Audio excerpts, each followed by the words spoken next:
بسم اللہ الرحمن الرحیم۔ آج کل دنیا بھر میں کورونا وائرس کی وبا کا چرچا ہے اور یہ کہا گیا ہے کہ یہ پوری دنیا کے اندر پھیلی ہوئی ہے اور مزید پھیل رہی ہے۔ اس کو روکنے کے لیے اور اس سے بچنے کے لیے احتیاطی تدابیر اختیار کرنا بہت ضروری ہے، اور بعض حضرات یہ سمجھتے ہیں کہ یہ تدابیر اختیار کرنے میں توکل کے خلاف ورزی ہوتی ہے۔ یہ بات صحیح نہیں ہے۔ خود رسول کریم صلی اللہ علیہ وسلم نے حکم دیا ہے کہ ایسے موقع پر احتیاطی تدابیر اختیار کی جائیں۔ رسول کریم صلی اللہ علیہ وسلم نے طاعون کے بارے میں یہ فرمایا تھا کہ جب کسی جگہ طاعون پھیلے تو باہر کے لوگ اندر نہ جائیں، اندر کے لوگ باہر نہ آئیں۔ اس قسم کی تدبیریں اختیار کرنا شریعت کا بھی عین تقاضا ہے۔ اس لیے اس موضوع پر جو ہماری حکومت کی طرف سے، محکمہ صحت کی طرف سے جو ہدایات دی جا رہی ہیں، ان ہدایات کی پابندی نہ صرف یہ کہ مناسب ہے بلکہ شرعی اعتبار سے بھی ضروری ہے، کیونکہ اگر حاکم وقت کسی مصلحت کی خاطر کسی بات کا حکم دے تو سب پر اس کی تعمیل اور اس کی پابندی لازمی ہو جاتی ہے۔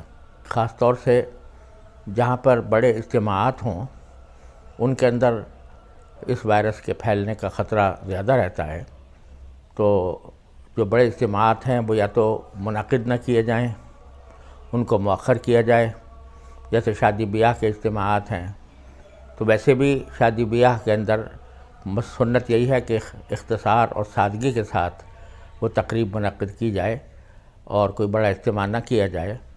یہاں پر بھی ان حالات کے اندر شادی بیاہ کے اجتماعات بھی آدمی کو انتہائی یا تو مؤخر کیے جائیں یا بہت اختصار کے ساتھ ان کو کیا جائے۔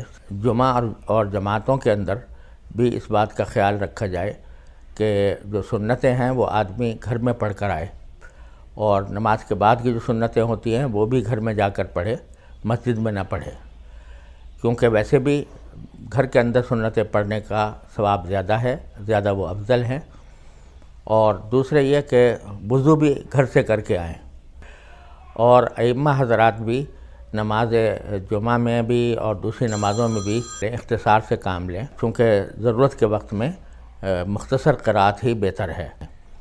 اسی طرح جو ہدایات محکمہ صحت کی طرف سے دی گئی ہیں کہ اگر وبا زیادہ پھیل جائے تو مصافحہ کرنے سے بھی پرہیز کریں، تو اگر یہ ہدایت آتی ہے تو اس پر بھی عمل کرنا چاہیے۔